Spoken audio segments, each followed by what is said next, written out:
Hurricane Milton, a name whispered in fear, a storm etched in memory. It began quietly, a whisper of disturbance in the vast Atlantic. But this was no ordinary storm. It gathered strength quickly, fueled by warm waters and driven by relentless winds. Soon it transformed into a monster, a swirling vortex of unimaginable power. Milton, the storm of the decade, was born. The eyes of the world watched in horror as Milton churned across the ocean. Satellite images painted a terrifying picture, a vast, swirling mass of grey and black, its eye a menacing void at the center. Meteorologists issued dire warnings, their voices tight with urgency. This was no ordinary hurricane. Milton was different. It was a force of nature unlike anything seen in recent history. Its winds howled, reaching speeds of over 150 miles per hour. These were not gusts, but sustained winds, capable of tearing apart buildings, uprooting trees, and tossing cars like toys. The ocean, normally a source of life and tranquility, transformed into a raging beast. Waves, towering over 50 feet, crashed onto shorelines, swallowing everything in their path. Milton was on a collision course, and in its path lay vulnerable coastal cities, their inhabitants bracing for impact. The world held its breath, hoping against hope that the storm would weaken, veer off course. But Milton, relentless and unforgiving, surged forward, its fury aimed directly at the heart of civilization.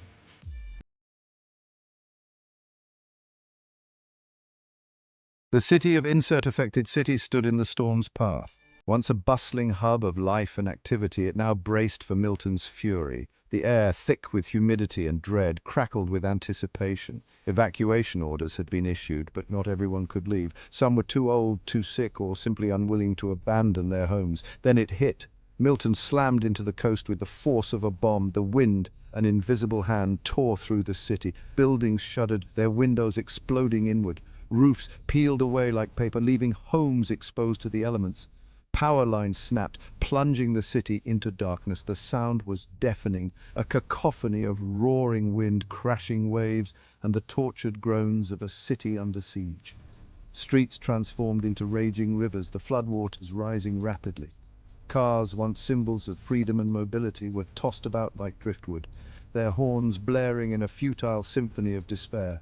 Trees, once proud sentinels lining the streets, were ripped from the earth, their roots exposed like open wounds. The storm surge, a wall of water driven by Milton's relentless winds, proved even more destructive. It crashed through coastal defenses, inundating homes and businesses. The water, dark and debris-filled, rose higher and higher, swallowing everything in its path. For those who had chosen to ride out the storm, the situation quickly became desperate.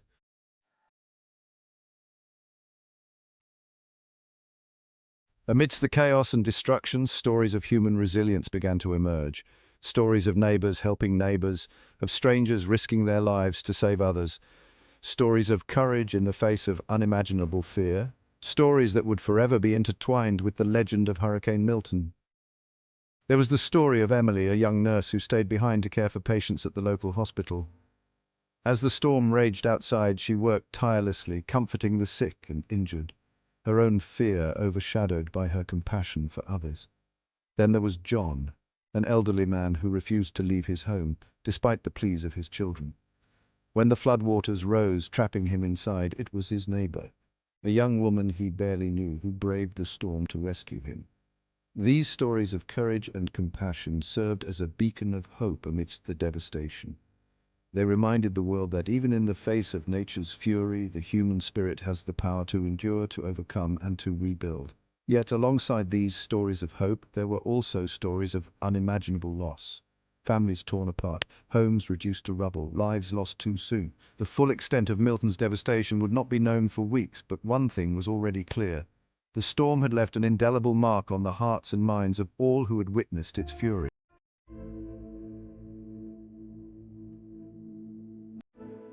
To understand Hurricane Milton, one must first understand the forces that give birth to these swirling behemoths. Hurricanes are born from a delicate balance of atmospheric conditions. The tropical Atlantic Ocean heats up, evaporating water into the atmosphere. Warm, moist air ascends, forming towering thunderclouds. These clouds rotate, forming a spiraling vortex. Winds howl around the eye of the hurricane, a point of eerie stillness.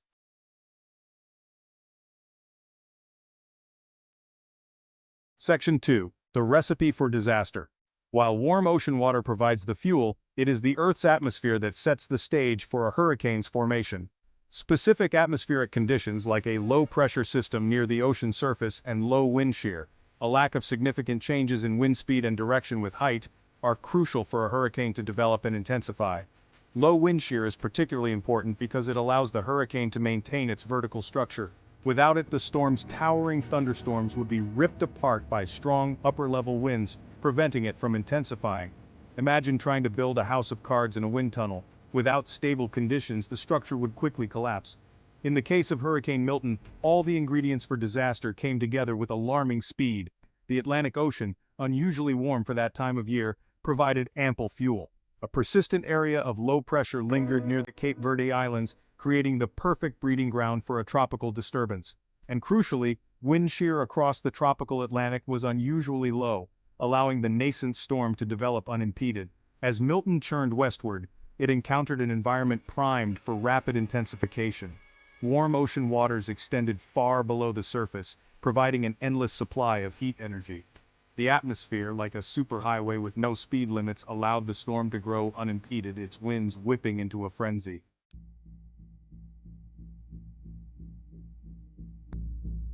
Section 3. The calm before the storm. On the ground, residents of coastal communities watched with growing anxiety as weather reports painted an increasingly dire picture. The cone of uncertainty, that dreaded swath on hurricane track maps, narrowed with each passing hour, its tip aimed squarely at their homes. A sense of urgency gripped the air. Supermarket shelves emptied as residents stocked up on supplies, water, batteries, canned goods, anything that might help them weather the storm. Lines at gas stations snaked around the block, the air thick with the smell of exhaust fumes and nervous anticipation. Those who could leave, did. Highways became clogged with a mass exodus, cars packed high with belongings and fleeing families. The lucky ones had relatives or friends further inland offering refuge. Others sought shelter in government-run evacuation centers, their faces etched with worry as they left behind homes and lives uncertain of what awaited their return. As the sun began its final descent, casting an eerie orange glow across the sky, a palpable tension settled over the city. The wind, once a gentle caress, now carried a sharp edge, whipping through the streets, carrying with it the scent of salt and a promise of something ominous. The calm before the storm had arrived, but everyone knew that soon, all hell would break loose.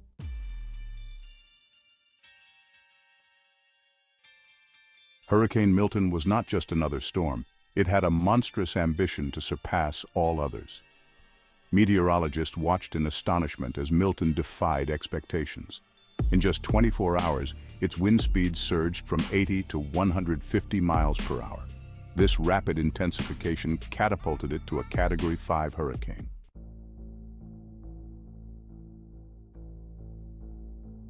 The world watched in horror as Hurricane Milton bore down on the Caribbean, its path eerily similar to some of the most devastating storms in recent memory. Katrina, Harvey, Maria, names that echoed in the minds of those who had witnessed their fury, their destructive legacies forever etched in history.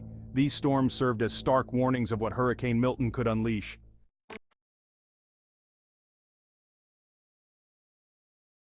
To comprehend the extraordinary threat posed by Hurricane Milton, one must delve into the heart of these meteorological titans, exploring the scientific principles that govern their behavior and understanding the factors that can transform them from swirling masses of clouds and rain into agents of unimaginable destruction.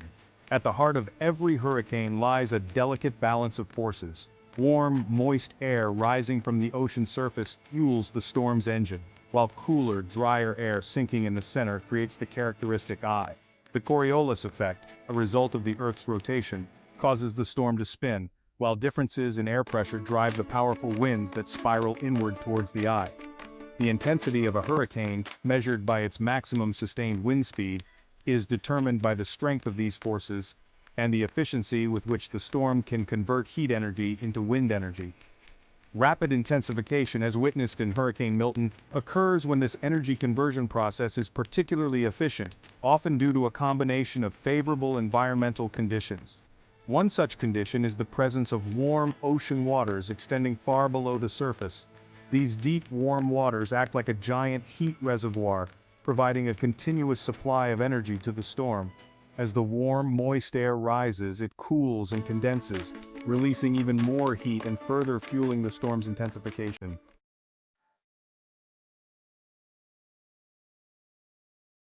The city of insert-affected city, bracing itself for the impact, felt a strange hush fall over it. The wind, which had been whipping through the streets, suddenly died down. An unnatural stillness settled over the landscape. It was the silence of anticipation, of dread. The eye of Hurricane Milton was approaching. Those who remained huddled in their homes, listening to the ominous silence, and then the silence shattered.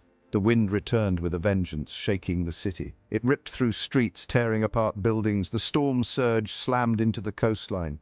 The city echoed with the sounds of nature's fury. Lightning split the sky, illuminating the devastation. Rain lashed against windows, turning streets into rivers. The city was at war with a force far greater than itself.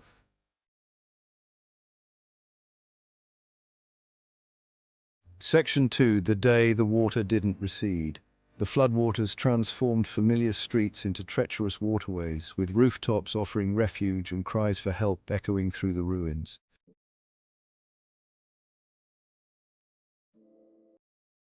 Section 3.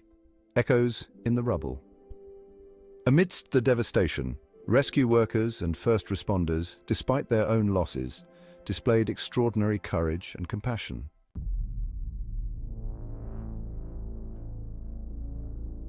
The ferocity of Hurricane Milton was due to unusually warm ocean temperatures and low wind shear, creating a perfect storm.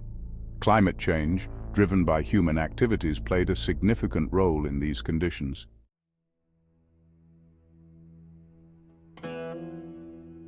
Hurricane Milton highlighted the growing threat of climate change, with warmer oceans fueling more intense storms.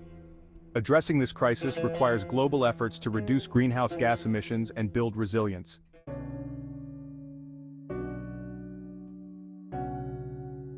Hurricane Milton underscored the need for better preparedness, stronger building codes, and more resilient communities. It also exposed systemic inequalities, highlighting the need for a more just and equitable society.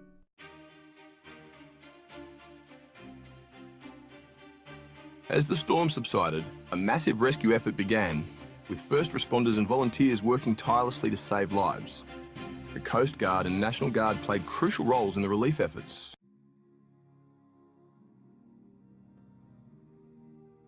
Amidst the chaos, stories of extraordinary courage and compassion emerged, showcasing the best of humanity. Ordinary people stepped up to help their neighbors, proving the strength of the human spirit.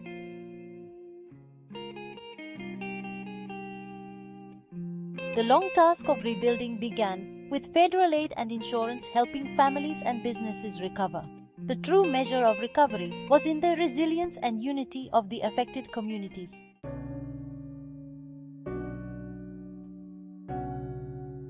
Section 1. Scars on the landscape. Resilience in the heart. Despite the devastation, stories of resilience and compassion emerged, reminding us of the strength of the human spirit.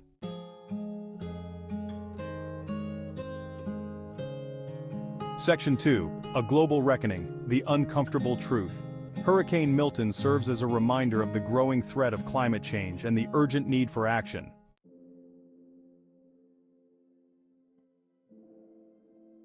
Section 3. Hope on the horizon, a call to action. We have the knowledge and resources to address climate change. What we need now is collective action and commitment to a sustainable future.